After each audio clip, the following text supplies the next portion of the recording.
अब हम अपना दूसरा टॉपिक डिस्कस करते हैं जिसका नाम है data processing. Basically data processing ये है कि इनपुट से लेकर आउटपुट तक का सफ़र। तो हमारे पास कंप्यूटर की डेफिनेशन में यही कुछ है कि एक इनपुट, एक प्रोसेसिंग और एक आउटपुट होती है।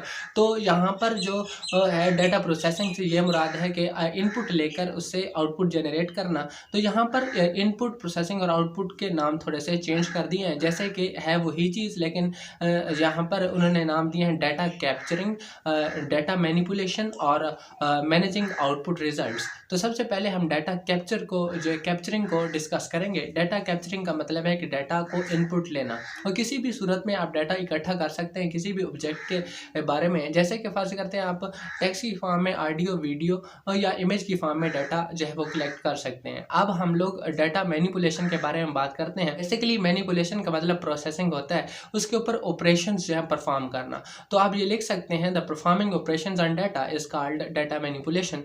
डाटा मैनिपुलेशन की 3-4 कैटेगरीज यहाँ पर आपकी बुक में बताई गई हैं, जिनको आपको कॉन्सेप्चुअली मैं समझा देता हूँ। जैसे कि उन्होंने कैलकुलेशन, क्लासीफाइंग, समराइजिंग और सॉर्टिंग बताया है। तो इसको अगर हम लोग शॉर्टली देखें तो सबसे पहले जो है कैलकुलेशन है। इसका मतलब है अरिथमेटिक ऑपरेशंस डाटा के ऊपर परफॉर्म करना। मतलब ये है कि प्लस माइनस, ज़रब तकसीम जो है वो करना। उसके बाद यहाँ पर है क्लासीफाइंग। क्लासीफाइंग का मतलब है जितना भी आपके पास डाटा है उसको क्लासेस में, ग्रुप्स में डिवाइड कर देना। फ़र्ज़ करते हैं अगर आपके पास कॉलेज का डाटा है तो उस डाटा को हम लोग 2 क्लासेस के अंदर डिवाइड कर सकते हैं। नंबर 1 टीचर्स का डाटा और नंबर 2 स्टूडेंट्स का डाटा। तो इसकी ये क्लासीफाई हो गया, मैनिपुलेशन जो है क्लासीफाई हो गई है।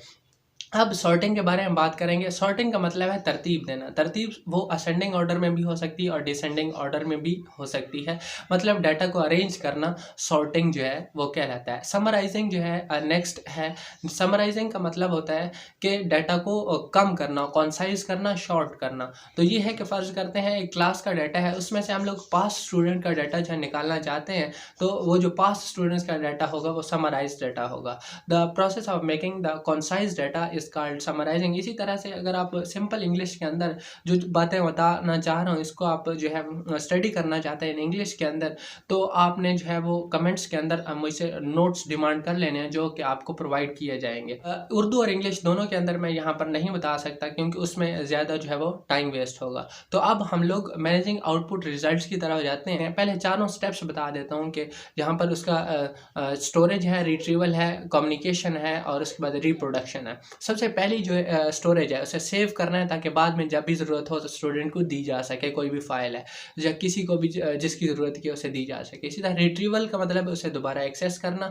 कम्युनिकेशन का मतलब फ़र्ज़ करते हैं एक स्टूडेंट का डाटा या रिजल्ट कार्ड हमारे पास यहाँ पर है, उसे हमने पहुँचाना है किसी और शहर में, तो उसे हम सेंड कर सकते हैं बाय ईमेल या किसी भी तरीके से जो हम उसे सेंड कर सकते हैं व्हाट्सएप वगैरह से। रिप्रोडक्शन का मतलब फ़र्ज़ करते हैं स्टूडेंट को मैंने रिजल्ट कार्ड भेजा और उसने वहाँ से कॉपी करवा लिया, तो ये रिप्रोडक्शन हो गई है।